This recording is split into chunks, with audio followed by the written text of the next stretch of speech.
অবশেষে সব জল্পনা কল্পনার অবসান ঘটিয়ে অস্থির ইরাকের দায়িত্ব কাঁধে তুলে নিতে যাচ্ছেন নবনির্বাচিত প্রেসিডেন্ট কুর্দি রাজনীতিবিদ আব্দুল লতিফ রশিদ ও প্রধানমন্ত্রী মোহাম্মদ শিয়া আল সুদানি। বৃহস্পতিবার 2 দফা ভোট গ্রহণ অনুষ্ঠিত হয় ইরাকের পার্লামেন্টে। এতে 160 ভোট নিয়ে নতুন প্রেসিডেন্ট নির্বাচিত হন রশিদ।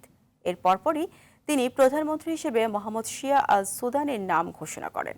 এর ফলে ইরাকে দীর্ঘ সময় ধরে চলা সংঘাতের অবসান হতে যাচ্ছে। আরও জানাচ্ছেন মাহাদি হাসান। গেল বছরের অক্টোবরে অনুষ্ঠিত ইরাকের সর্বশেষ নির্বাচনে সবচেয়ে বেশি ভোট পায় মোক্তাদা আল সদরের দল সদরিস্ট মুভমেন্ট পার্টি, কিন্তু তার দল সরকার গঠনে প্রয়োজনীয় সংখ্যাগরিষ্ঠতা অর্জন করতে পারেনি। এরপর চলতি বছরের ফেব্রুয়ারির শুরু থেকে মার্চ মাসের শেষ পর্যন্ত ইরাকে 3বার প্রেসিডেন্ট নির্বাচনের চেষ্টা করা হয়, কিন্তু সেসব প্রচেষ্টা সফল হয়নি।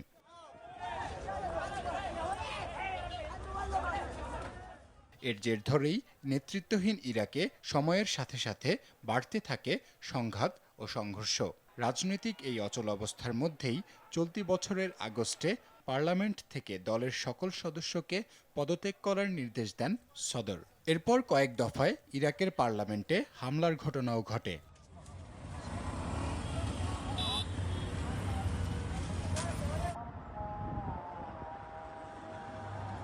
এমন পরিস্থিতিতে গেল 13 অক্টোবর 2 দফা ভোট গ্রহণ অনুষ্ঠিত হয় ইরাকের পার্লামেন্টে। এতে বিজয়ী হন 78 বছর বয়সী আব্দুল লতিফ রশিদ। 2003 সাল থেকে 2010 সাল পর্যন্ত ইরাকের পানি সম্পদ মন্ত্রী ছিলেন তিনি। ব্রিটেনে পড়াশোনা করা এই প্রকৌশলী রাজনীতিক সাবেক প্রেসিডেন্ট বারহাম সালিহের বিরুদ্ধে জয়লাভ করেন। আব্দুল লতিফ মোহাম্মদ জামাল রশিদ। সম্মানিত ভদ্র মহিলা ও ভদ্র মহোদয়গণ, প্রজাতন্ত্রের রাষ্ট্রপতি নির্বাচনের জন্য 2য় দফায় ভোট শেষ হয়েছে।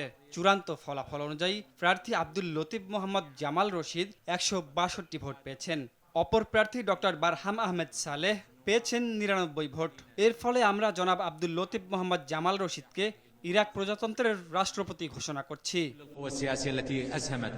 জয়ী হবার পরপরই প্রধানমন্ত্রী হিসেবে মোহাম্মদ শিয়া আল সুদানির নাম ঘোষণা করেন প্রেসিডেন্ট রশিদ। ইরান সমর্থিত শিয়াদের বৃহত্তম রাজনৈতিক জোটের নেতা হিসেবে প্রধানমন্ত্রীর পদে আল সুদানিকে মনোনীত করা হয়েছে।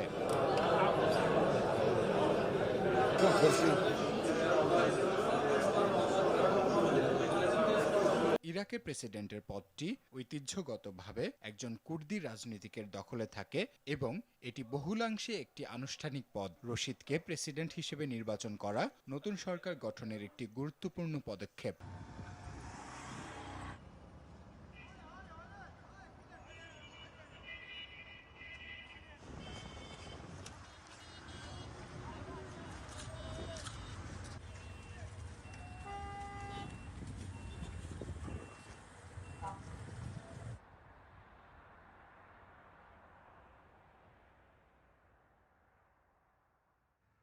মাহাদি হাসান, RTV।